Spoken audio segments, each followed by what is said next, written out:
Hey everyone, and welcome. Today, we are bringing a touch of literal magic right into your hands. I'm so excited to dive into this explainer with you, where we're going to learn exactly how to create your very own Starlight unicorn. This is an Amigurumi project, which, if you don't know, is the Japanese art of knitting or crocheting small stuffed yarn creatures. Now, I know looking at a completed crochet pattern can feel kind of intimidating at first glance, but the creator, Loomelle Design, assures us this is completely beginner-friendly. We're going to take this beautiful, whimsical 22-centimeter tall plush and break the entire process down step by step. So grab a cup of tea, get comfortable, and let's set the stage for a guided creative journey. Just look at this gorgeous, dreamy plush. The pastel mane, the little gold stars scattered on the flanks, that perfect little gold horn. It honestly looks incredibly professional, doesn't it? But here's the secret. With a little bit of patience and this visual map we're building today, even absolute beginners can achieve this exact result. It's really just a matter of taking it one loop, one stitch, and one round at a time. Keep this lovely image in your mind as your ultimate goal today. You can absolutely do this. Here's the roadmap we'll take today. First, meeting our unicorn. Second, essential tools and stitches. Third, crocheting head, body, and limbs. Fourth, putting the pieces together. And finally, adding hair and details. Let's move into section 2, essential tools and stitches. Okay, let's gather our ingredients. You're going to need DK weight yarn, ideally a 100% cotton or cotton blend because it holds its shape so beautifully. You'll need champagne white for the main body, plus a really lovely pastel palette of pink, mint, lilac, and just a touch of gold for the horn. Now, the pattern points out that hook size is vital here. It calls for a 2.5mm crochet hook. This is actually quite small for DK yarn, but that's entirely on purpose, and we'll talk about why in just a second. You'll also need 2 9mm black safety eyes, some good quality polyester fiberfill stuffing, a tapestry needle for sewing, a handful of pins, and just a bit of gold embroidery thread for those magical little stars. Now, if you're a beginner, a crochet pattern can look like absolute gibberish. It's like reading another language, but we can easily demystify this pattern jargon. The entire unicorn is built using just these core moves. MR is a magic ring. That's just an adjustable loop that lets you start around nicely and tightly without a gaping hole in the middle. SC stands for single crochet, which is your most basic sturdy stitch. Inc means increase, where you simply put 2 single crochets into the very same space to make your piece wider.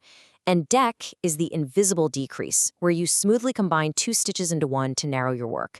Seriously, once you know these 4 little codes, you can crochet almost anything. All right, here is our first major pitfall warning, so listen up.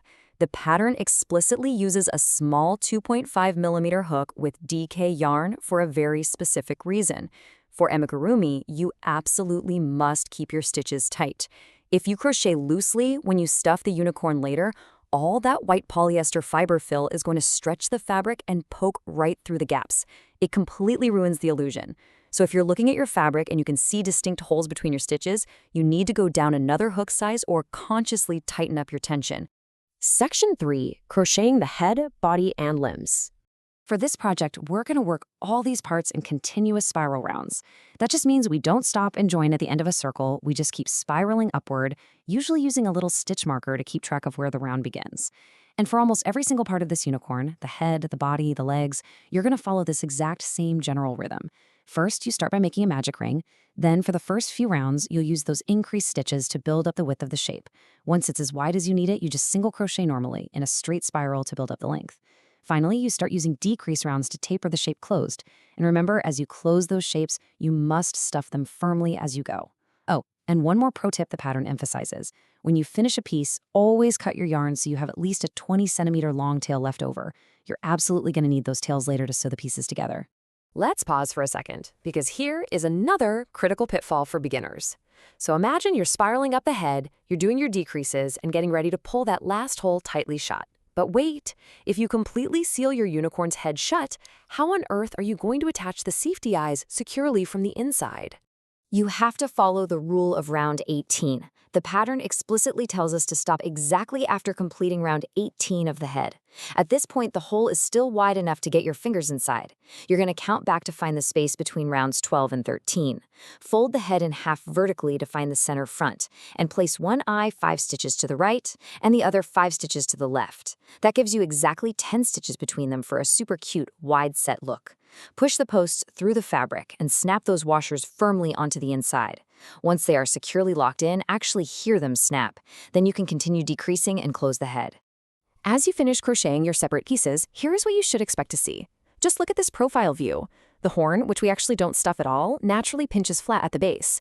The ears are super cleverly designed. You crochet an outer white ear, a small inner pink ear, sew them together flat, and then pinch the base to give it that lovely little cup shape. And the muzzle, which is a separate piece entirely, has a completely flat back so it can sit perfectly flush against the face later. So don't worry if these look like strange, disconnected little parts right now. You're doing it perfectly. Section 4. Putting the pieces together. I know assembly can feel super tricky, and honestly, it's where a lot of crochetters get really nervous. But the designer gives us a foolproof map here. The real secret to stress-free assembly is sticking strictly to this exact order. First, sew the horn to the top center of the head. Using that horn as your center point, you then attach the ears about 3 to 4 stitches away on either side, and sew the muzzle right to the lower front face. Boom, you have a completed head. Next, attach the head to the narrow top of the body. You want the base of the head to overlap the neck by about 6 to 7 stitches all the way around just to give it proper stability. Then sew on the legs, and finally, add the tail and mane. Breaking it down this way ensures you never have random parts getting in the way of other parts. While we're attaching the head and body, we really need to talk about stuffing technique. It is so incredibly tempting to just wait until the hole is tiny and then just shove a giant clump of fiberfill in at the very end. Don't do it. That leaves gaps and creates a really lumpy unicorn. You want to stuff firmly and evenly as you decrease, literally shaping the body with your hands as you go. The head and the body should be quite firm. However, the pattern specifically notes that the 4 legs only need a very light stuff, just enough to hold their shape, but not so much that the stitches bulge out. Now, the pattern highlights a hugely important step before you commit with your yarn needle. Look at how beautifully symmetrical this unicorn is from the front, back, and top. Before you sew the legs on permanently, use your pins. Pin the front legs around rounds 22 to 24 of the body and the back legs around rounds 20 to 22. Stand the unicorn upright on your table. Does it stand stably, or does it kind of wobble and fall over? Adjust the angles of the legs while they're pinned until it stands perfectly, and only then should you use your whip stitch to secure them permanently. Section 5. Adding hair and details.